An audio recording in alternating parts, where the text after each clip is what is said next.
नमस्कार, अभिवादन आपका। मैं दुर्गेंद्र चौहान हूँ। चुनाव जीतना भी अपने आप में एक कला है और इसके लिए कलाकार होना पहली शर्त है, क्योंकि अगर आप सिर्फ नेता हैं तो काम नहीं चलेगा। जैसे किसी नाटक के कई पात्र होते हैं और नाटक किसी एक पात्र को केंद्र में रखकर लिखा जाता है, किया जाता है, बुना जाता है। ठीक उसी तरह का सियासी नाटक हमारे चारों ओर चल रहा है। नाम है 24 की चार्जशीट। इसका मुख्य किरदार अपने अभिनय से सभी को अचंभित कर रहा है। इस नाटक का एक पात्र जांच एजेंसियां भी हैं जिनका काम भ्रष्टाचार खत्म करना है, क्योंकि भ्रष्टाचार से हम हिंदुस्तानियों को बहुत नफरत है, घृणा है। तो सवाल ये है कि क्या 24 की चार्जशीट नामक नाटक के एक अहम पात्र को उसके संवाद, अदाकारी, दर्शकों को बांधने का जो काम दिया गया है उसमें वो कामयाब हो रहा है? क्या नाटक का ये पात्र इस वक्त रंगमंच पर दर्शकों का मन बांधने को, मन मोहने का काम कर पा रहा है? क्योंकि अन्ना आंदोलन से शुरू हुआ भ्रष्टाचार विरोधी अभियान अब एक नए मुकाम पर पहुंच चुका है। इसमें फर्क ये है कि अब सरकार या सरकार समर्थित कोई भी व्यक्ति या संस्था भ्रष्टाचार के भय से भी दूर है और विपक्ष इसे भवसागर मान रहा है और भवसागर मानकर इसमें गोते लगा रहा है। इससे पिछली सरकारों में ये उल्टा था। मंथन आज इसी पर।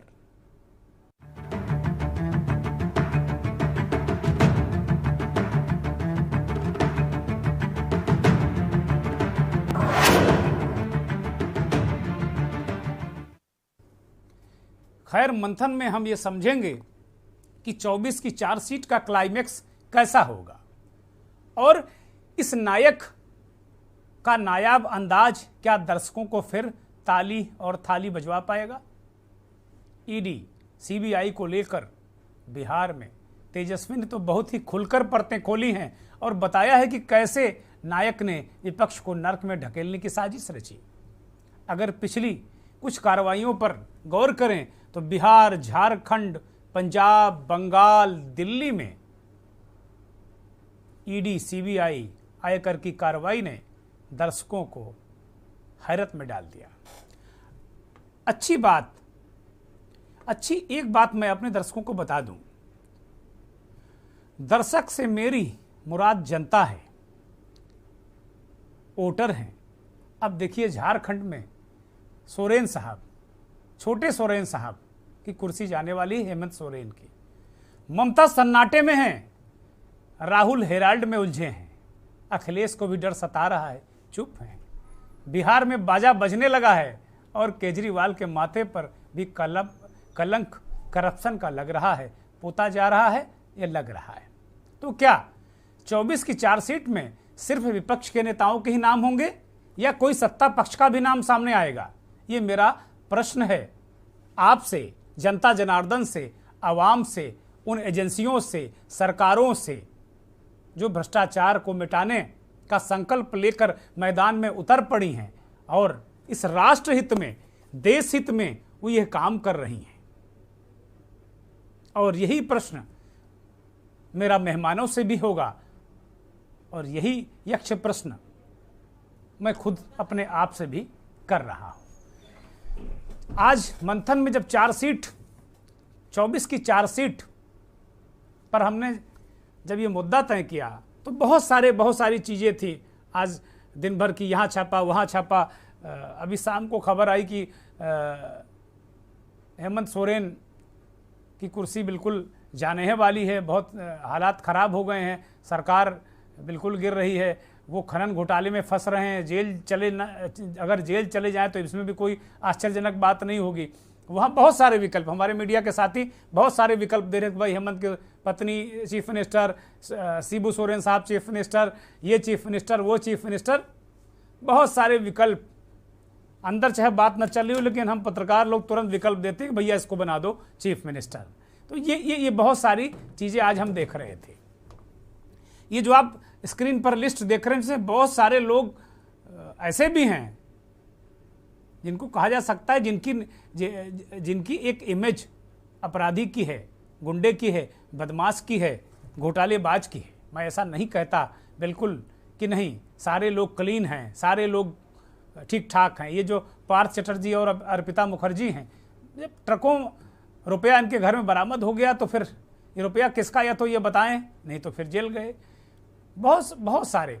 लेकिन अगर सीक्वेंस देखेंगे तो एक के बाद झारखंड का अगर रेफरेंस लेंगे, बिहार का रेफरेंस लेंगे, ये दो ताज़ा उदाहरण हैं। जबकि अभी महाराष्ट्र की सरकार में ऐसे कई लोग हैं, कई ऐसे विधायक हैं, कई ऐसे मंत्री हैं जिनके खिलाफ सरकार में जब ये लोग नहीं आए थे, शिवसेना शिंदे जब सरकार में नहीं आई थी, बहुत सारे लोगों के खिलाफ ईडी के मामले दर्ज थे या चल रहे थे। लेकिन अब उन पर कोई सांस नहीं ले रहा, उन पर कोई बात नहीं कर रहा।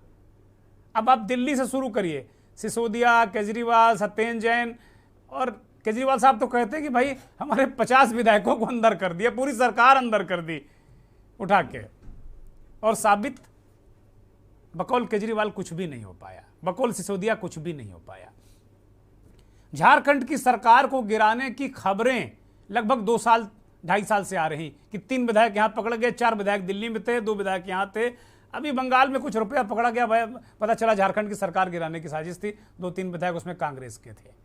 तो उसके बाद अब ये सामने आ गया कि भाई एक प्रकाश कुमार हैं, वो पकड़ गए, उनके घर से 2 AK-47 लॉकर मिल गई, तमाम पैसा मिल गया। बोले ये साहब सोरेन साहब के बहुत करीबी आदमी हैं, दबोचो। ईडी ने उनको गिरफ्तार कर लिया। एक और पंकज मिश्रा गिरफ्तार हो, वो भी शिकंजे में। अब हेमंत सोरेन की सदस्यता ही खतरे में आ गई। राज्यपाल हो सकता कल तक ये फैसला सुना दें कि भाई वो अयोग्य है विधानसभा के लिए, तो मुख्यमंत्री पद भी जाएगा। और मुझे पूरी आशंका है, मैं पूरे दावे के साथ, पूरे विश्वास के साथ मैं कह सकता हूं कि जैसे ही हेमंत सोरेन का चीफ मिनिस्टर का पद जाएगा, हेमंत सोरेन अंदर होंगे, जेल में होंगे। मेरे पास पुख्ता खबर है। और जब वो जेल जाएंगे तो मैं इसी मंथन के मंच से दोबारा आप दर्शकों को ये बात बताऊंगा कि मैंने फला दिन ये बात कही थी और आज वही हुआ। वो जाएंगे जेल, उनका जाना लगभग तय हो गया है।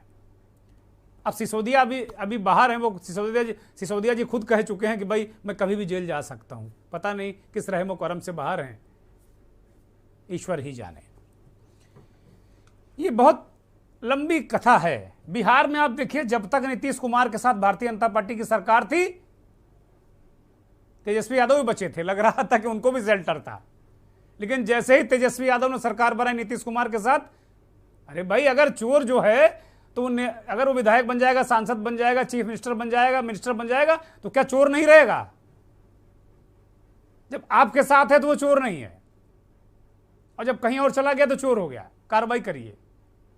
ये अजीब सी स्थिति है। एक बहुत महत्वपूर्ण बात जो हमने इस कार्यक्रम में रखी कि जब दूसरों की सरकारें थी, इससे पहले कांग्रेस की सरकार में बहुत सारे लोग, उसके अपने लोग जेल गए भ्रष्टाचार में। बहुत सारे लोग उनके अपने एलआई जेल गए, चाहे 2G घोटाला हो, चाहे जितने घोटाले आए उनमें लोग उनके अपने ही जेल गए, विपक्ष के लोग कम गए। अभी कहेंगे कि भाई घोटालेबाज थे गए। तो मेरा आज प्रश्न यही होगा कि क्या सारे लोग दूध के धुले हैं, या कम से कम एक नजीर पेश करने के लिए एक तो पकड़ लो भाई, एक तो किसी को पकड़ लो, या कोई श्वेत पत्र जारी कर दो। और ये एजेंसियां तो अजीब, नाट्य रंग मंच पर इनकी अजीब भूमिका हो गई है।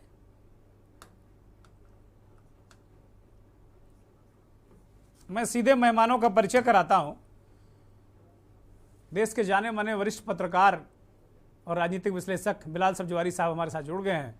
बिलाल भाई नमस्कार, बहुत स्वागत, बहुत आभार के न्यूज़ को वक्त देने के लिए। आम आदमी पार्टी के बहुत ही तेज तरार युवा नेता वंशराज दुबे हमारे साथ जुड़ गए हैं। दुबे जी बहुत स्वागत, बहुत आभार समय देने के लिए।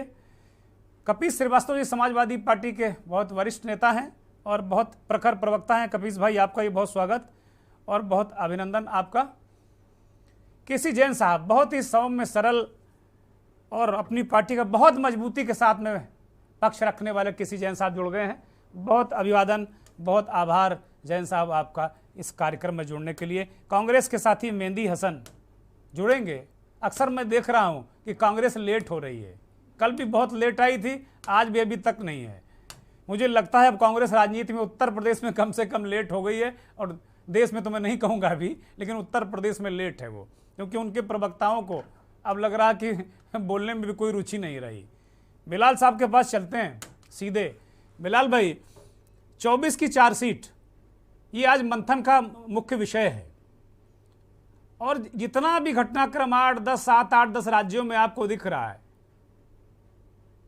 मैं पूरे इत्मीनान के साथ में ये बात रखना चाहूँगा, कहूँगा कि भाई ये सारे लोग, इन पर जो रेड हो रही, कार्रवाई हो रही, भ्रष्ट होंगे तभी कार्रवाई हो रही होगी। मैं कोई उसमें कोई एफिडेविट लेकर नहीं बैठा हूँ किसी को ईमानदारी का श्वेत पत्र देने के लिए, लेकिन जिस तरीके से संपूर्ण विपक्ष को भ्रष्टाचारी, अनाचारी, कदाचारी जो सिद्ध करने का क्रम चल रहा है, अब लाख भारतीय जनता पार्टी के लोग कहें कि भाई सरकार अलग चलती है और वो अलग चलता है, ठीक है, एजेंट जो भ्रष्टाचार करे वो भरेगा, हम भी यही कहते हैं कि भाई भरेगा, करेगा, लेकिन ये दिख क्यों रहा है, ये परसेप्शन क्यों बन रहा है, जनता के बीच भी ये परसेप्शन बनने लगा है। तो क्या अब 24 की चार्जशीट लगनी शुरू हो गई कि भाई भ्रष्टाचारी हैं सब, पूरा विपक्ष भ्रष्टाचारी है, और ज्यादातर नेता जब जेल में होंगे भ्रष्टाचार में, तो कहां विपक्ष चुनाव लड़ पाएगा? बिलाल भाई। दुर्गेंद्र भाई, राजनीति के अंदर थ्योरीज स्टैब्लिश की जाती है, और ये थ्योरीज अगर आप स्टैब्लिश कर देते हैं तो ये परसेप्शन में कन्वर्ट हो जाती है, जिसे अवधारणा कहते हैं। यकीनन भ्रष्टाचार के खिलाफ लड़ाई होनी चाहिए, भ्रष्टाचार पर जीरो टॉलरेंस होनी चाहिए, भ्रष्टाचार पर कोई भी व्यक्ति देश के अंदर ऐसा नहीं होगा जो ये कहेगा कि मैं भ्रष्टाचार पर कार्रवाई का स्वागत से संतुष्ट नहीं हूं। देश का हर आदमी यही अपेक्षा करता है सरकारों से कि वो भ्रष्टाचार के खिलाफ कार्रवाई करे। वो देश के अंदर पनप रहे राजनीतिक भ्रष्टाचार, प्रशासनिक भ्रष्टाचार और विधायिक भ्रष्टाचार, तीनों के खिलाफ कार्रवाई करे। लेकिन देखिए, काफी समय से देश के अंदर ये एक पॉलिटिकल लड़ाई चल रही है, पॉलिटिकल द्वंद्व है कि जो कार्रवाई की जा रही है ये वास्तव में भ्रष्टाचार के खिलाफ है, या ये संतुलित होकर की जा रही है, या फिर ये अपने राजनीतिक प्रतिद्वंदियों को समाप्त करने के लिए एक टूल के रूप में की जा रही है। तो तीनों तरह की थ्योरीज इस वक्त देश के अंदर राजनीतिक परसेप्शन में तैर रही हैं। बहुत सारे लोग इस बात के लिए सहमत हैं कि हाँ, भ्रष्टाचार के खिलाफ लड़ाई होनी चाहिए और सरकार सही कार्य कर रही है। लेकिन ऐसे भी लोग हैं जो इस थ्योरी को स्टैब्लिश करते हैं और काउंटर करते हैं सरकार द्वारा भ्रष्टाचार के खिलाफ उठाए गए कदम को, कि नहीं, ये भ्रष्टाचार के खिलाफ लड़ाई के साथ साथ ये राजनीतिक प्रतिद्वंदियों को समाप्त करने की एक रणनीति का हिस्सा है। वही एक थ्योरी ये भी है कि राजनीतिक प्रतिद्वंदियों को समाप्त करने के साथ संपूर्ण विपक्ष को भ्रष्टाचार में लिप्त करके अपना दामन साफ बताने की मंशा है। तो ये सब थ्योरी समाज के अंदर काम कर रही हैं। अगर आप इन भ्रष्टाचार की कार्रवाइयों को देखें तो आप कर्नाटक में देख लें, महाराष्ट्र में देख लें, उत्तराखंड में देख लें, गोवा में देख लें, राजस्थान में देख लें, मध्य प्रदेश में देख लें, बिहार में देख लें, और मौजूदा समय में जो बड़ी बैटल फील्ड है वो दिल्ली की सरकार पर जो हमला बोला है भ्रष्टाचार के नाम पर, यहां पर आके ये भ्रष्टाचार की लड़ाई एक दूसरे परसेप्शन में कन्वर्ट हो गई है, क्योंकि जो दिल्ली के राजनीतिक प्लेयर हैं उन्होंने इस परसेप्शन को काउंटर किया है लॉजिक के साथ और बड़ी तार्किक भूमि के साथ। उन्होंने ये साफ करा है कि हमारी सरकार को, हमारे विधायकों को 20-20 करोड़ रुपए देके तोड़ने की कोशिश की जा रही थी, और इस संबंध में उन्होंने अपने विधायक पेश किए। तो जो परसेप्शन कैरी फॉरवर्ड हो रहा था कि भ्रष्टाचार के खिलाफ लड़ाई है, वो यहाँ पर आकर काउंटर होती है और रुकती है, और एक दूसरा परसेप्शन डेवलप होता है कि नहीं, ये सरकार को गिराने की कोशिश है।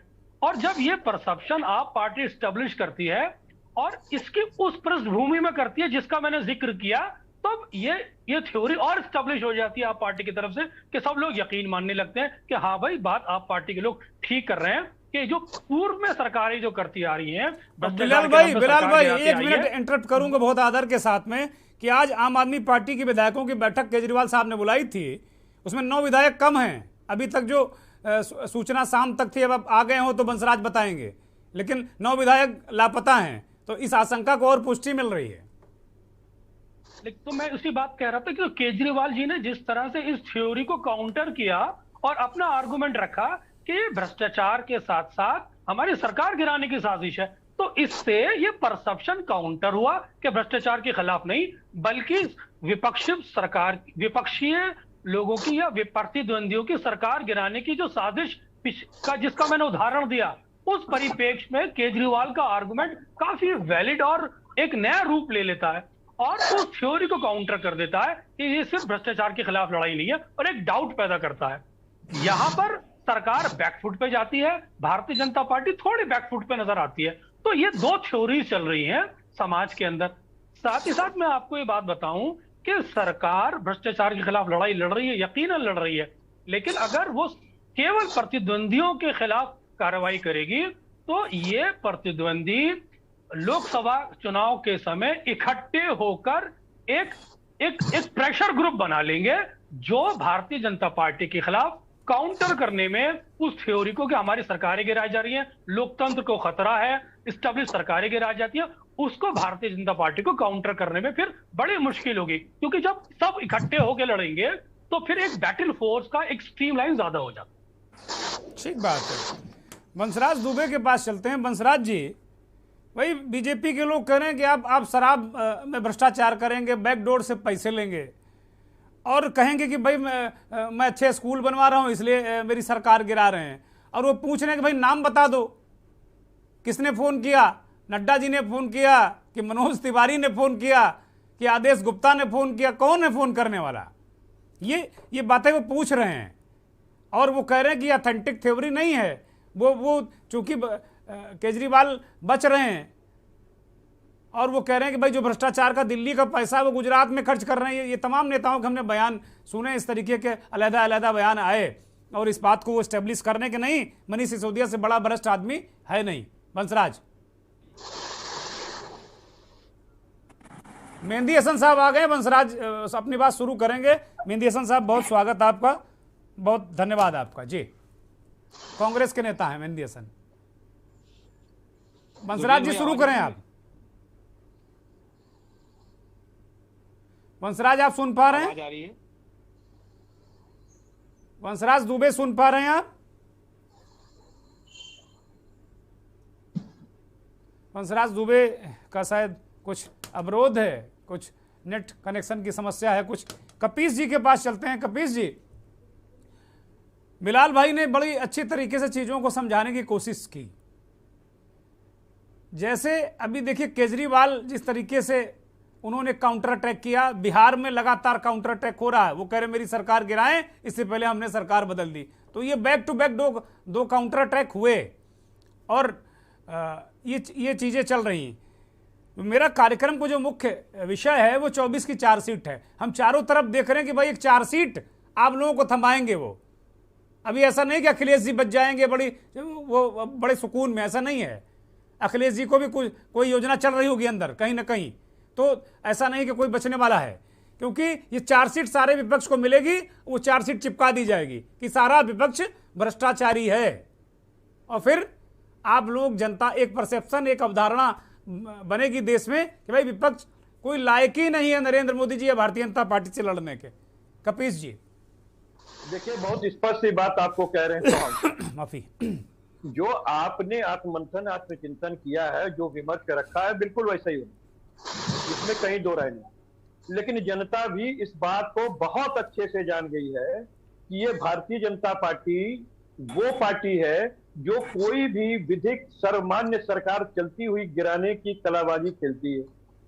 और उसके लिए ईडी, सीबीआई, जितनी भी इंफोर्समेंट एजेंसीज हैं उनको वो लगा करके कील कौआ तोता मैना बना देती है। इसमें कहीं कोई दो राय नहीं। कपिल श्रीवास्तव का ही ये मत नहीं है। चौहान जी, आपको याद होगा कि माननीय सर्वोच्च न्यायालय के कॉलेजियम के 4 वरिष्ठ जज जो 70 साल में भारत की में आकर के पत्रकार वार्ता किए और उन्होंने कहा कि आज हम अगर अपनी आत्मा की आवाज नहीं कहेंगे तो आने वाली पीढ़ियां हमें माफ नहीं करेगी जी। तो आपने देखा होगा कि उन्होंने आत्मा की आवाज क्या कही। उन्होंने कहा इस देश के संवैधानिक संस्थाओं को खतरा है जी। ये बताइए, संवैधानिक संस्थाओं को खतरा किससे होगा? क्या देश की जनता से होगा या देश के विपक्ष से होगा या सत्ता पक्ष से होगा?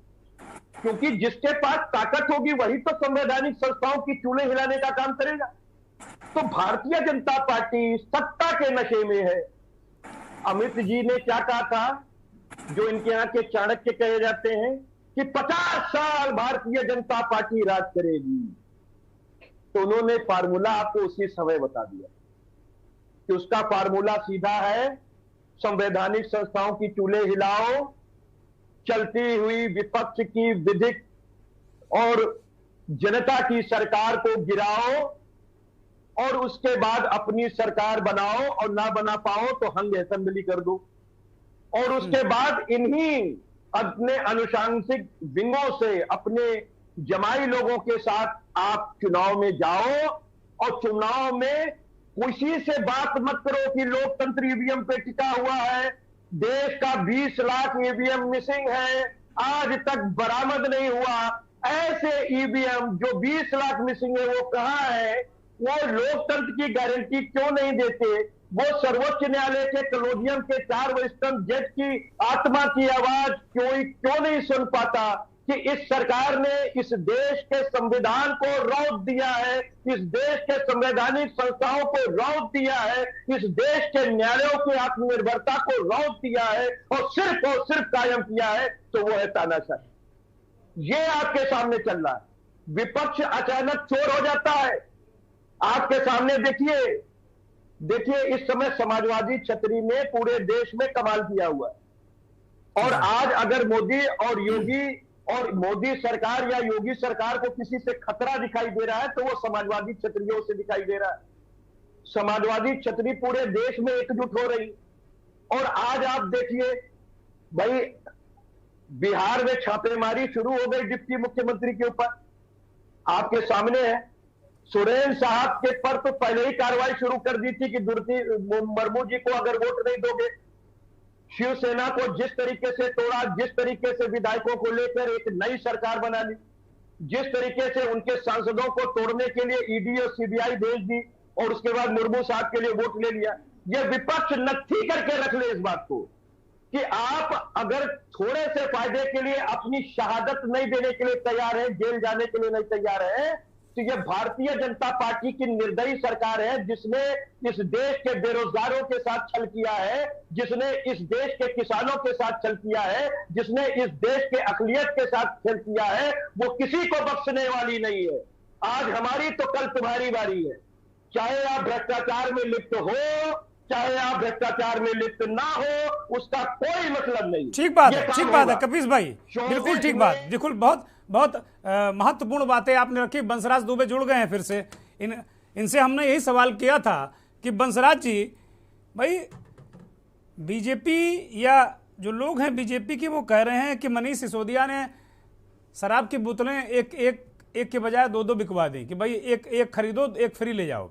एक तो सामाजिक जो शिक्षा की बड़ी बड़ी बातें कर रहे हैं, तो शिक्षा और शराब, एक तरफ शिक्षा की बातें करते हो, शराब बिकवाते हैं। बहुत सारे हमने लोगों के देखे भी, दिल्ली वालों के नेताओं के, कि वो इस तरह की बातें कहते रहे।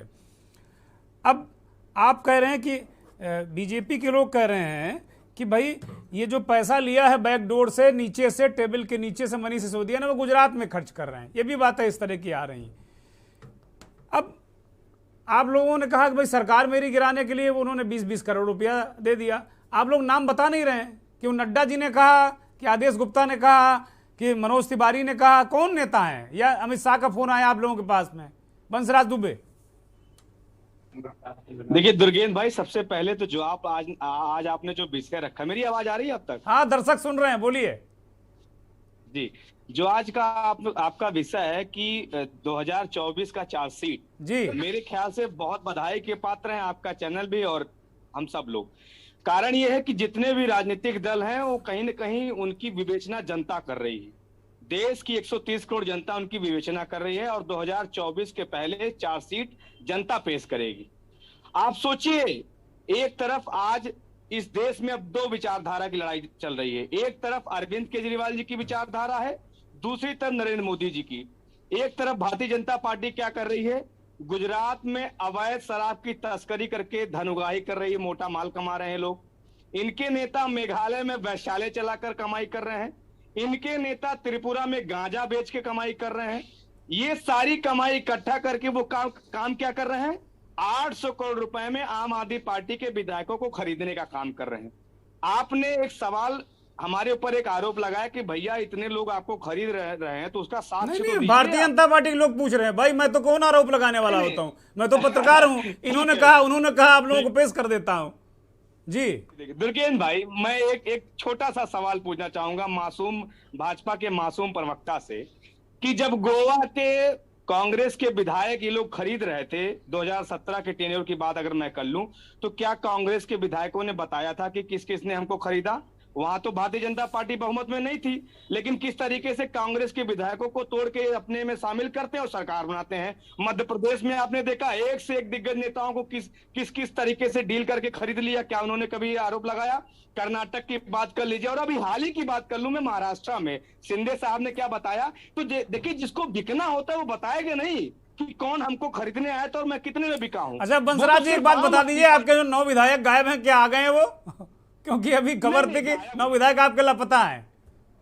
नहीं, दरअसल क्या है कि जब कल शाम को पीएसी की मीटिंग हुई माननीय मुख्यमंत्री अरविंद केजरीवाल जी की उपस्थिति में, तब ये तय किया गया कि कल 11 बजे हमारी एक बैठक है। उसके पहले जैसे आदरणीय मनीष सिसोदिया जी का कार्यक्रम हिमाचल प्रदेश में लगा था, वो भी नहीं थे आज की बैठक में, और तमाम हमारे विधायक अलग अलग राज्यों में थे, कुछ पर्सनल मतलब ऐसा तो नहीं है कि कहीं गुजरात पहुंचा दिए गए हो, कहीं असम पहुंचा दिए गए हो, शिवसेना की तरह आप भी बाद में छाती पीटते घूमे। एक ब्रेक का इशारा हो रहा है, एक ब्रेक लेंगे और जब ब्रेक से लौट कर आएंगे तो भारतीय जनता पार्टी के प्रवक्ता केसी जैन साहब से जो सवाल सारे लोगों ने किए उनका जवाब लेंगे। और मेहंदी हसन कांग्रेस के प्रवक्ता आ गए हैं, भाई कांग्रेस की भूमिका क्या है? राहुल गांधी पूछे ना कि भाई अब जांच कहाँ पहुंची, अब तो राहुल गांधी को उल्टा पूछना चाहिए। अब पूछताछ राहुल सोनिया से हो गई तो राहुल क्यों नहीं सरकार से पूछते हैं कि भाई अब बताओ जांच कहाँ है, मुझे कब जेल जाना है?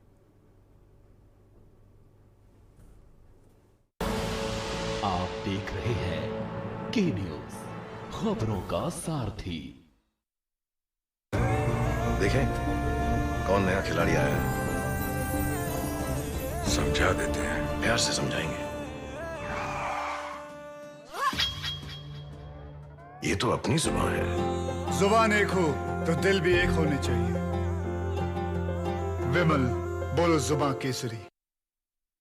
मस्त मस्त मस्त मस्त मस्त है, बड़े मस्त है, टेस्ट में भी लज्जत है। बावर्ची की सोया बड़ी बड़ी मस्त है। बावर्ची न्यूट्री सोया बड़ी, इसमें है हाई प्रोटीन जो खाने को बनाए एक हेल्थी डाइट, और टेस्ट में बड़े मस्त है। Servocon Energy Efficient Transformers, India's fastest growing transformer manufacturer and exporter, up to 50 MVA. Servocon, रखे सब कंट्रोल में। गोल्डी हिंग का तड़का लगे तो सभी दबा के खाते हैं। गोल्डी हिंग कण कण में जान। देखें कौन नया खिलाड़ी आया है, समझा देते हैं, प्यार से समझाएंगे। ये तो अपनी जुबान है। जुबान एक हो तो दिल भी एक होने चाहिए। विमल बोलो जुबान केसरी। आप देख रहे हैं के न्यूज, खबरों का सारथी।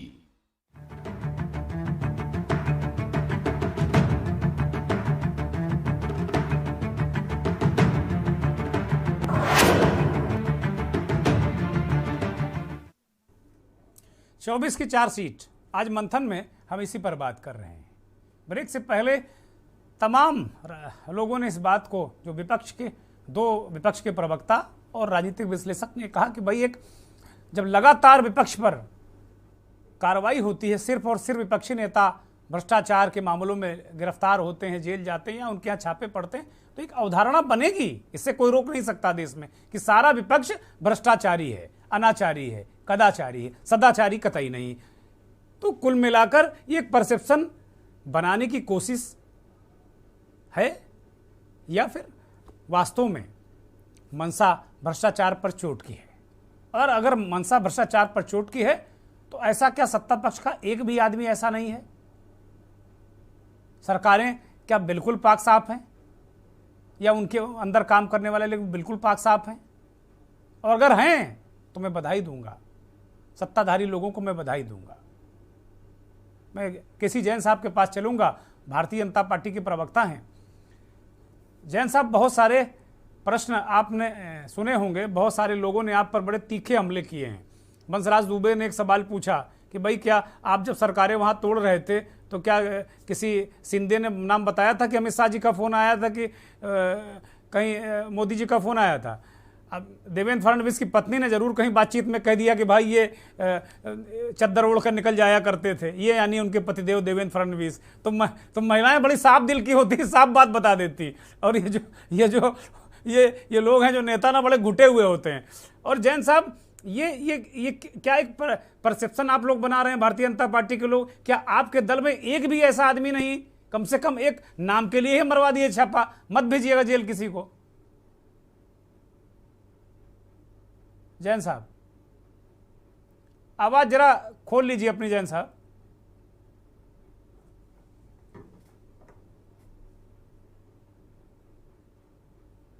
हेलो जैन साहब, अब आवाज मिली हमारी बोलिए। आपको? हाँ, बोल रही है, बोलिए।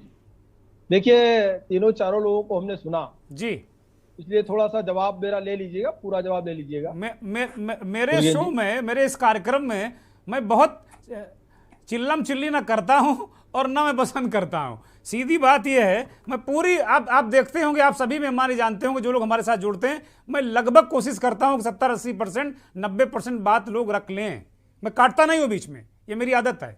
बोलिए। तो आपको, लेकिन जवाब मेरा पूरा आ जाए, बस ये निवेदन। नहीं आएगा, आप बोलिए। जी, बिल्कुल बोलिए, धड़ल्ले से बोलिए। पहली बात तो ये कि आम आदमी पार्टी के जो साथी हैं जी, उन्होंने मेरी बिना किसी टिप्पणी के ही बहुत मासूम भारतीय जनता पार्टी के प्रवक्ता जवाब दें, कैसे कैसे शब्दों का इस्तेमाल कर रहे हैं। तो देखिए, पहली बात तो ये है कि अगर किसी के ऊपर कोई जांच हो रही है और जांच के बाद में अगर वो आरोप लगा रहे हैं कि हमारे खिलाफ इसलिए जांच हो रही है क्योंकि मैं पार्टी को छोड़ नहीं रहा हूं और मेरे पास ऑफर आया। देखिए, पुरानी बातें जो ये कर रहे हैं कि जब उस पार्टी में टूटे थे तो क्या उन लोगों ने बाद में स्वीकार कर लिया, बाद में नाम बताया क्या कि हमको ये ऑफर आया था और हमने इतना पैसा लेकर के ज्वाइन कर लिया? और ऐसे ही समाजवादी पार्टी के साथी बैठे कपिल जी, जब बीएसपी के तमाम सारे विधायक टूट करके आए थे और समाजवादी पार्टी की सरकार बनी थी, तो क्या खरीद फरोख्त करके बनी थी समाजवादी पार्टी की सरकार? बहन जी के साथ तमाम सारे लोग टूट करके जब आए थे, उनकी सरकार गिरी थी। तो देखिए, किसी पार्टी का गिरना और किसी दूसरी पार्टी की सरकार का बन जाना, तो ये नहीं कहा जा सकता आप खरीद फरोख्त कर रहे हैं। अगर ये कहा जाएगा तो कांग्रेस पे भी उंगलियां उठेगी। आम आदमी पार्टी तो अभी खैर नई पार्टी है, अभी उसके साथ इस तरीके का कोई समीकरण नहीं हुआ है, लेकिन ऐसी कोई पार्टी नहीं बाकी जो इससे अछूती हो। तो सबके ऊपर आरोप लगा कि आपने खरीद फरोख्त करके हमेशा सरकारें बनाई। दूसरी बात कि एक आरोप लगाया आम आदमी पार्टी के साथी ने, दुबे जी ने, कि हमारे 20 विधायकों को खरीदने का प्रयास किया गया 800 करोड़ रुपया की 8000 करोड़ रुपया, कितना इन्होंने बताया कि वो कहां से आएगा आपके पास? 800 ही कहा होगा, अभी ये करोड़ों में नहीं आ पाए अभी, ये भी अभी 800 ही कह रहे होंगे, मान लो आप। जी। हाँ, तो कहा इतना पैसा कहां से आया, कहां से खरीद रहे थे? जी। तो ये भी कपोल कल्पित बातें हैं जी। अगर कपोल कल्पित बातें नहीं है तो अगर हम खरीद फरोख्त कर रहे हैं तो इनके विधायक बंसराज भाई आएंगे, जरा जैन साहब को कह लेने दीजिए भाई, उनके मन में है कि आप लोग उनको बोलने नहीं देते हैं। जैन साहब को बोलने दीजिए, प्लीज बोलिए जैन साहब। दिल्ली में अगर आम आदमी पार्टी वहां से खत्म होती है और भारतीय जनता पार्टी की सरकार बनती है, तो आम आदमी पार्टी के 27 विधायक चाहिए। ये 20 विधायकों की बात कर रहे हैं, 20 विधायक भी आ जाएंगे तो सरकार नहीं बनेगी। 27 विधायक चाहिए, पहली बात। तो दूसरी बात ये कि अगर इनके पार्टी के विधायक इनके भरोसा नहीं जता रहे हैं या किसी कारण से नहीं पहुंच पाए मीटिंग में, तो इतनी बौखलाहट, इतनी हड़बड़ाहट केजरीवाल जी को क्यों है कि वो एक मीटिंग में अगर इनके विधायक थोड़ा लेट पहुंचते हैं, उसके पहले उनका बयान आ जाता है कि हमारे पार्टी के विधायकों को तोड़ने का प्रयास चल रहा है, इसलिए वो नहीं आए। बाद में कहते नहीं सारे पहुंच गए, 7-8 नहीं पहुंचे, बाकी सारे की सारे आ गए हमारे यहाँ मीटिंग में। तो ये दोहरी बातें कहां से आ रही हैं? एक तरफ तो कह रहे थे टूट गए, सरकार बना रही भाजपा, हमारी सरकार गई, इन्होंने खरीद लिया 20-20 करोड़ में, और फिर कह रहे नहीं सारे वापस आ गए। तो ये दोहरी बातें कैसे हो सकती है? कुल मिलाकर के ये इस जांच को मीडिया ट्रायल देने के लिए, इस सिसोदिया जी की जांच को प्रभावित करने के लिए इस तरीके की बातें, क्या सिसोदिया जी स्वयं कह रहे हो कि हमको भाजपा ऑफर दे रही है, या केजरीवाल जी कह रहे हो हमारे विधायकों को तोड़ करके सरकार बना रहे? एक बात और महत्वपूर्ण कि देखिए वहां पे जांच की सिफारिश किसने की? वहां पे जो मुख्य सचिव है उन्होंने जांच की सिफारिश राज्यपाल महोदय से की, और उसके बाद में जांच वहां पे होती है शराब घोटाले को लेकर के जांच जो हो रही है, और उसमें जितनी भी चीजें हैं इस पे हम लोग डिबेट कर चुके हैं, इसलिए हम उस पर डीप पे नहीं जाएंगे कि क्या है। लेकिन शराब घोटाले को लेकर के जितनी बातें हैं उनमें से किसी भी बात का जवाब सिसोदिया जी अभी तक नहीं दे पाए कि 2% से कमीशन 12% कैसे हो गया। बच्चों को भी शराब पीने की परमिशन दे दी गई, 20 साल से एज घटा करके जो है वो 12-18 साल कर दी गई। रात को 3 बजे तक खुले रहेंगे जो है शराब की दुकानें। तो ये सारी चीजें चेंज करने का क्या मतलब? इनका देखिए जैन साहब, दारू के मामले में सब लिबरल हैं। दारू के मामले में हरियाणा में कोरोना में खोल दी गई दारू कि पियो, वैक्सीन नहीं मिली लेकिन दारू पिया के मार दिए। मतलब वैक्सीन नहीं लेकिन दारू मिलेगी, तो आपकी सरकार हरियाणा में है। मेरी बात ले लीजिए, देखिए 1 मिनट का मौका दे दीजिए, बहुत कुछ हुआ। बंसराज जी आएंगे, पहले जैन साहब को बोलने दिए भाई, पूरा नहीं शिकायत करते हैं ये। दिल्ली में आम आदमी पार्टी की सरकार थी, हमने 20 लाख लोगों को नए राशन कार्ड दिए, उत्तर प्रदेश में 20 लाख लोगों के, और इन लोगों ने वहां एक टाइम भोजन नहीं दिया मजदूरों को, दिल्ली से भगा दिया। और जबकि दिल्ली की पूरी अर्थव्यवस्था जो मजदूर है वो यूपी और बिहार से ही वहां जाते हैं मजदूरी करने, काम करने। जो कितना चिंता है उत्तर अरे प्रदेश। जैन साहब अब जरा मुख्य मुद्दे पे रखिए, अभी कोरोना मत ले जाइए प्लीज। विषय में बता रहा हूँ। और एक चीज कि अभी जो समाजवादी पार्टी के साथी ने कहा बार बार कि 20,000 ईवीएम कहाँ गई, वो ईवीएम की जांच होनी चाहिए। तो जो ईवीएम मशीनें इनके 20,000 नहीं 20 लाख वही ईवीएम मशीनें ठीक हो जाती है।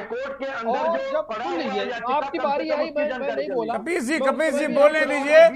जैन साहब करेक्ट कर लीजिए, वो 20 लाख कह रहे हैं, 20 लाख कह रहे हैं, शून्य बढ़ा लीजिए। अरे 20,000 नहीं, मैं आपको उस समय इंटरप्ट कर सकता था, हर पॉइंट आपने गलत बोला, हर बात में बोल सकता था। आपको सिर्फ मैं इतना कह रहा हूं, आपका बड़ बोला पर मैं जवाब दे सकता था, लेकिन हमने जवाब नहीं दिया। सुनिए, धैर्य से सुनिए। जिस ईवीएम की आप बात कर रहे हैं, जिस ईवीएम घोटाले की आप बात कर रहे हैं, इसी ईवीएम से आप 2017 का चुनाव जीते थे और आपकी पूर्ण बहुमत की सरकार बनी थी। दुर्गेंद्र भाई पहले इनका आंकड़ा सही कराइए। तब जो है कोई घोटाला नहीं हुआ। 20,000 मात्र नहीं, मैंने जैन साहब से कहा कि आंकड़ा ठीक कर लें। जैन साहब, उनका आरोप 20 लाख का है, आप संशोधित करके जवाब दीजिए प्लीज। जो उनको कार्यालय से मिल गया होगा, चिट्ठी उसी बोलते हैं, बार बार कहते हैं ईवीएम में घोटाला है। देखिए हमें 4 लोगों को जवाब दे रहा है, मैं बहुत शॉर्ट में जवाब दे रहा हूँ, 2-2 लाइन में सुन लीजिए धैर्य से। आपने जो कहा संवैधानिक संस्थाएं नष्ट हो रही हैं, भारत देश का संविधान इतना कमजोर नहीं कि संविधान नष्ट। अरे भैया, नरेंद्र मोदी जी जब मुख्यमंत्री जी थे तो छाती पीट के खुद ही कहते थे। आप बात करते हैं, नरेंद्र मोदी जी छाती पीट इस बात को कहते थे, मसले ठीक हो जाती है। जब वो मुख्यमंत्री थे कि हमारे विधायकों को खरीदा जा रहा है, सीबीआई की रेड पड़ रही है, ईडी की रेड पड़ रही है। हाँ जैन साहब कंप्लीट करिए, जैन साहब जल्दी कंप्लीट करिए। वंशराज भाई जरा जैन साहब कंप्लीट करने दीजिए, जैन साहब कंप्लीट करने दीजिए। क्या सबसे भ्रष्ट पार्टी, सबसे भ्रष्ट सरकार आम आदमी पार्टी की सरकार है। आपने खुद बोले दीजिए दुर्गेंद्र भाई, इतने स्कूल खोले। चलिए अच्छा भाई जवाब दे लीजिए। वंशराज दुबे रुक नहीं पा रहे हैं, बोलिए वंशराज दुबे बोलिए। कितने स्कूल आपने खोले, आपके पास एक ही स्कूल आपने नहीं खोला। आदरणीय केसी जैन जी, मैं अपनी पीठ ठोक रहे हैं। आदरणीय केसी जैन साहब, अब जरा सुन लीजिए, बंसराज को सुन लीजिए, बंसराज को सुन लीजिए, बंसराज सुन लीजिए। मेहंदी हसन साहब काफी देर से इंतजार कर रहे हैं, उनके पास जाएंगे। अगर वो गलत है तो जेल अरे गुस्सा नहीं आप बचा नहीं पाएंगे। केजरीवाल इतना गुस्सा क्यों कर रहे हैं आप? ये कह के केजरीवाल नहीं बचा सकते हैं कि हमारी इतना गुस्सा मत करिए। सरकार गिराने का प्रयास हो रहा है, ये बता करके आप बच रहे हैं भ्रष्टाचार से। अरे इतना गुस्सा मत करिए, दोषी है, जेल जाएंगे। अरे गुस्सा मत करिए इतना। कोई बाई का लाल नहीं जो बचा पाए। जैन साहब, तबीयत खराब हो जाएगी, आम आदमी पार्टी के मोहल्ला क्लिनिक में आपको भर्ती कराना पड़ेगा। अपने मंत्रियों को नहीं बचा पाएंगे। अरे जैन साहब, तबीयत खराब हो जाएगी, मोहल्ला क्लिनिक में आपको एडमिट कराना पड़ेगा। मत बोलिए इतना। बोला पर अपने पास रखिए, आपको सलाह देने की। अरे जैन साहब, मुझे भी सुन लीजिए, मैं आपका छोटा भाई। देने की आवश्यकता नहीं, सलाह दीजिए केजरीवाल जी। अरे भैया, आप इतना गुस्सा कर रहे हैं। एक दो नए कनेक्शन दे दे। इतना कोई गुस्सा करता है? कनेक्शन बिजली के दे दे। अरे दुर्गेंद्र भैया, समझाइए जरा, हमारे बड़े भाई हैं। आप गलत पार्टी में, अरे बाप रे, आप सज्जन व्यक्ति हैं लेकिन गलत पार्टी में। आपको सब लोग भ्रष्टाचारी के बाद सब लोग भ्रष्टाचारी हैं। भारतीय जनता पार्टी को छोड़ के, केसी जैन जी साहब को छोड़कर। अच्छा, चलिए टॉपिक पे आ जाते हैं। दुर्गेंद्र भाई, 2-3 आरोप इन्होंने लगाया। देखिए, अगर शराब नीति की बात कर ले दुर्गेंद्र भाई, अगर शराब नीति मुद्दा होता आम आदमी पार्टी को घेरने के लिए, अरविंद केजरीवाल जी को घेरने के लिए, मनीष सिसोदिया जी को, अब भैया, बड़े भैया, प्रणाम करता हूँ, थोड़ा मौका दे दीजिए। अरे मानता हूँ पूरे देश में आपकी तुलसी बोल रही है। नहीं कहा कि हमको कल को के न्यूज पे आप ईडी और सीबीआई का छापा मरवा दोगे। केजरीवाल आप इतनी ताकत में हो के न्यूज। अरे हम लोग जाने को तैयार है भाई, जाने को तैयार। वो डरने वरने वाले लोग नहीं हम लोग कहीं हम व्यक्तिगत जाने को तैयार हैं। अभी कहो निकल के चल देंगे जिसके साथ को, कोई दिक्कत नहीं, वो छोड़ो भाई, वो कोई मतलब ही नहीं है उसका। दुर्गेंद्र भाई, मौका दिलवाइए थोड़ा। चलिए, अच्छा, मेहंदी हसन साहब काफी देर से इंतजार करें। बंसराज आपके पास आ रहे हैं। जैन साहब कृपया, प्लीज, आपको पूरा मौका मिला। बंसराज आ रहे हैं आपके पास, मेहंदी हसन साहब को शामिल करते हैं चर्चा में। मेहंदी हसन साहब, अब एक तरीके से बीजेपी और केजरीवाल हो गया देश में। इस पूरे घटनाक्रम के बाद केजरीवाल और उनकी पार्टी के लोगों ने कहा कि भाई वो नरेंद्र मोदी के खिलाफ केजरीवाल जी खड़े हो गए हैं, इसलिए इस तरीके की हरकतें हो रही हैं। उनको उनके शिक्षा मंत्री को दबोचा जा रहा है, फंसाया जा रहा है। ये एक परसेप्शन देश में बन रहा है। राहुल गांधी का क्या करेंगे? कांग्रेस पार्टी कहाँ है?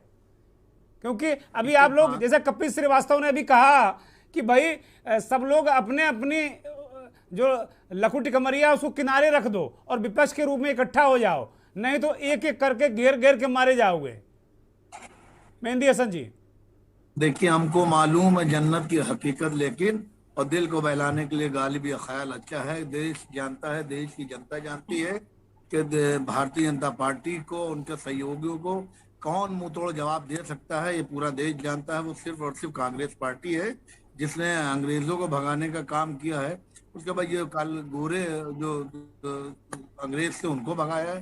तो आज जो देश को तोड़ है उनको भगाने में ज्यादा वक्त नहीं लगेगा, वक्त लगता है, लेकिन ये हम लोग यकीन है, विश्वास है कि कांग्रेस पार्टी है कि इस बार 2024 में भारी बहुमत के साथ में पूरे देश में सत्ताधारी होगी। बाहर रहेंगे ना जब परसेप्शन बन जाएगा मेहंदी हसन साहब कि राहुल गांधी भ्रष्टाचारी हैं, सोनिया गांधी पैसा खा गई, तो कौन वोट देगा आपको महाराज?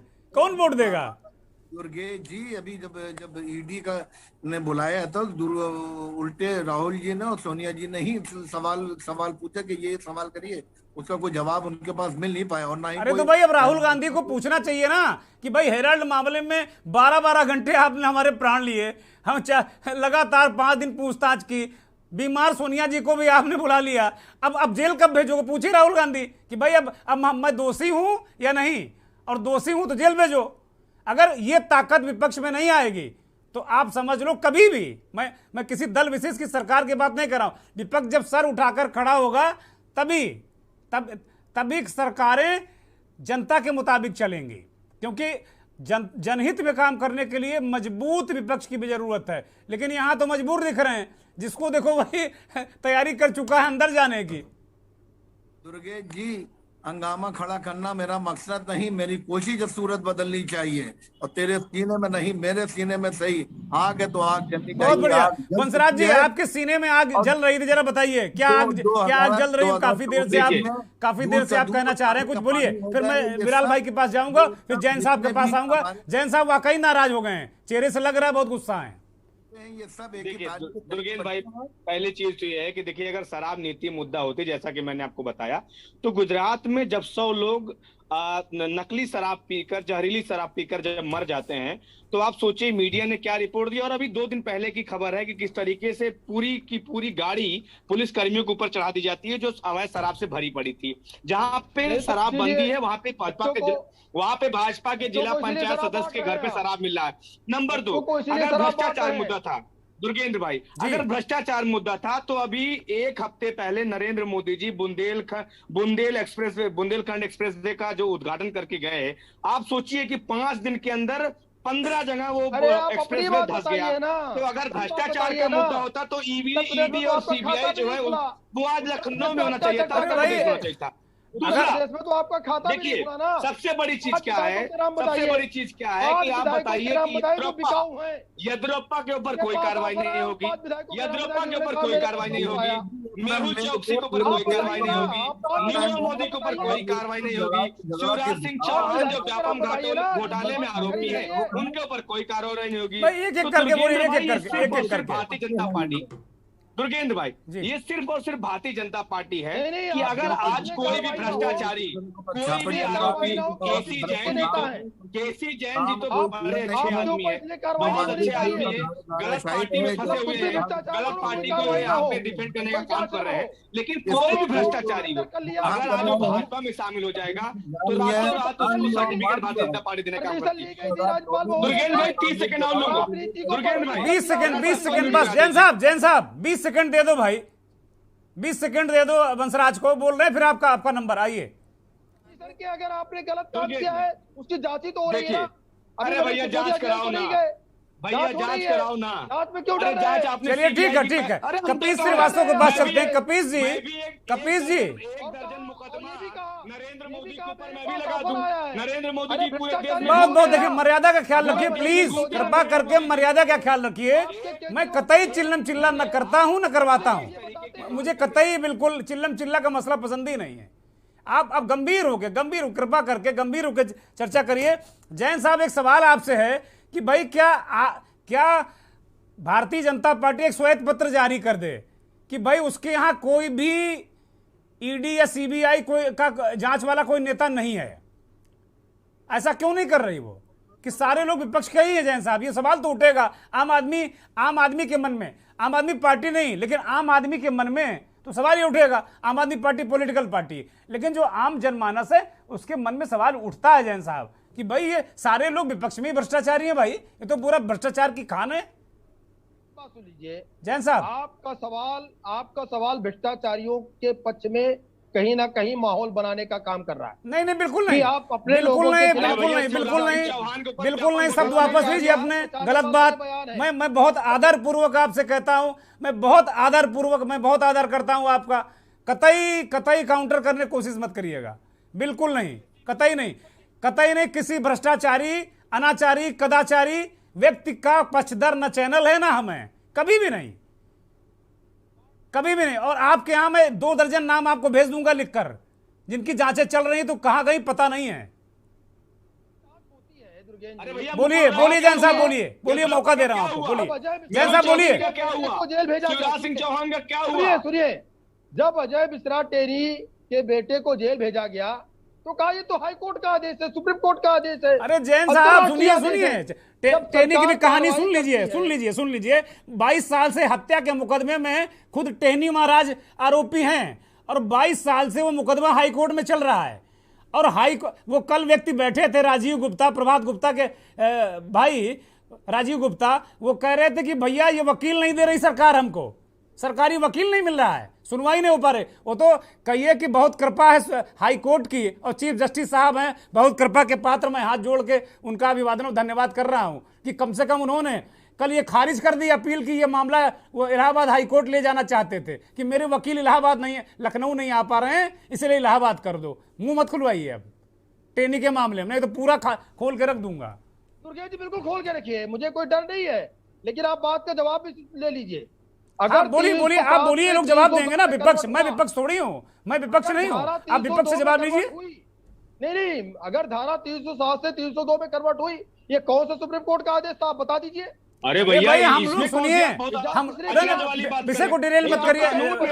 सुनिए, मैं जैन साहब को जवाब दे रहा हूँ। सुनिए, हमने लगातार मंथन में यह कहा कि योगी आदित्यनाथ की एसआईटी अगर नहीं होती तो आशीष मिश्रा उर्फ मोनू बाहर घूम रहा होता, मूछों में ताव दे के घूम रहा होता, जैसे वो छूट गया था। 10 एपिसोड है, निकाल कर भेज दूंगा। योगी आदित्यनाथ अगर जांच नहीं करवाते और उस एसआईटी की रिपोर्ट नहीं आती तो आज भी वो लोगों को चिढ़ा रहा होता। मैं आज फिर इस बात को बहुत मजबूती के साथ में कह रहा हूं, मैं इस बात को बिल्कुल इनकार नहीं कर रहा हूं, लेकिन जहां जो गलत है उसे कहा जाएगा। जैन साहब, जो बात मैं कहना चाह रहा था रुद्रजैन जी, बोलिए। वो बात आपने कह दी, बोलिए। मैं भी वही बात कह रहा हूं कि देखिए, अगर कोई भ्रष्टाचारी है, कोई गलत है, कोई अपराधी है, तो उस पर कार्रवाई हो रही है, वो पार्टी का हो या पार्टी के बाहर का हो। सब लोग कह रहे थे बच जाएगा, मंत्री का बेटा है, मंत्री पद से नहीं हटे, बच जाएगा, लेकिन क्या बचा? नहीं बचा। क्यों नहीं बचा? क्योंकि सरकार का मन साफ है, सरकार की नीति साफ है, सरकार का रवैया साफ। वो गलत था, मैं नहीं कह रहा उसको जबरदस्त जेल भेज दिया, मैं ये कह रहा हूं कि अगर वो गलत था, उसके ऊपर मुकदमा कायम हुआ 307 का, लेकिन योगी जी की सरकार ने साफ सुथरी जांच कराई। वो व्यक्ति आज चिढ़ा रहा पाया है, गया वो व्यक्ति आज कह रहा है कि कुत्ते चलिए कपीस श्रीवास्तव जी के पास जाएंगे। बहुत कम समय बचा, माफी सभी मेहमानों से, बहुत थोड़ा सा समय बचा है। कपीस जी के पास जाएंगे और फिर बिलाल भाई के पास आएंगे। कपीस जी, जैन साहब अपनी बात पर अडिग हैं, उनको रहना भी चाहिए क्योंकि ऐसी पार्टी की नुमाइंदगी करते हैं, और इन्होंने तो ये कह दिया कि भाई आप भ्रष्टाचारी के साथ खड़े हैं दुर्गेन्द्र चौहान। ये इन्होंने आज इस बात को कह दिया। मुझे लगता है कि आज तक मुझसे किसी ने कहा नहीं इस बात को, कोई बात नहीं, मैंने उसको भी स्वीकार किया। अगर आवाज उठाना, भ्रष्टाचारियों के साथ में खड़े होना है तो हम पत्रकार के रूप में आवाज उठाएंगे। और हमारे पुरोधा, जिनका डीएनए हमारी रगों में, गणेश शंकर विद्यार्थी, वो कहा करते थे, मैं उनके काल में नहीं रहा, मैं उनके सामने पैदा नहीं हुआ, लेकिन उनका लिखा हमने पढ़ा है। वो कहा करते थे कि जो विपक्ष में जो कुछ सत्ता पक्ष जो कुछ है, वास्तव में वही जो विपक्ष में है, जो सरकार से सवाल पूछ रहा है, जो सरकार के मुद्दों पे क्वेश्चन कर रहा है, वही पत्रकारिता है, बाकी सब विज्ञापन है। तो मैं तो अपने, जिनका डीएनए मेरी रगों में है, मैं उसको मानूंगा। कपीस जी बताइए, भाई जैन साहब कह रहे हैं कि अब एक तरीके से आप लोग भ्रष्टाचारियों के समर्थन में, हम भी हैं, आप भी हैं, विपक्ष में हम भी खड़े हैं आपके साथ में, हम लोग भ्रष्टाचारियों का समर्थन कर रहे हैं। अब इनके यहाँ कह रहे हैं कि कोई आदमी नहीं है, इनके यहाँ कोई आदमी नहीं।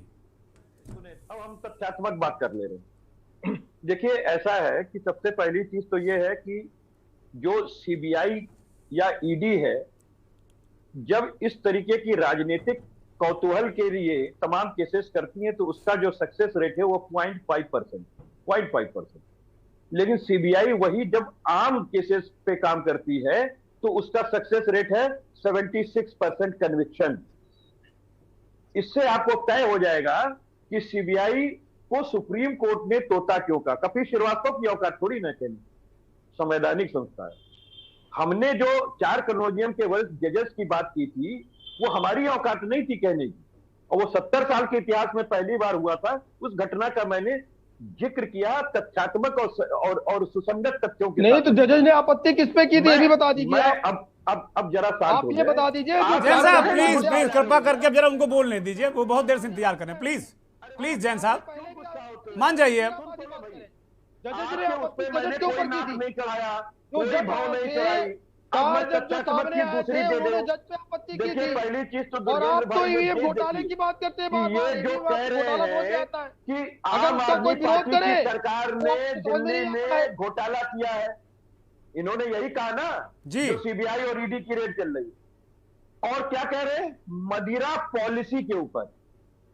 सबसे बड़ी चीज यह है कि कोई भी सरकार अगर कोई पॉलिसी लेकर के आती है तो भारत के संविधान के नीति निर्देशक तत्व के तहत वो पॉलिसी होती है, और उस पॉलिसी में अगर कोई घाटा लगता है तो उसको आप भ्रष्टाचार नहीं कह सकते।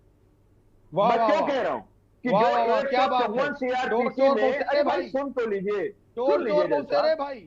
कपीस भाई 40 सेकंड में कंप्लीट करिए। मंथन अब अंतिम सोपान में है। कपीस भाई 40 सेकंड में, माफ कीजिएगा, 40 सेकंड में प्लीज, 40 सेकंड। वो 477 आईपीसी है और 120 बी, और क्या है 7 भ्रष्टाचार निवारण अधिनियम।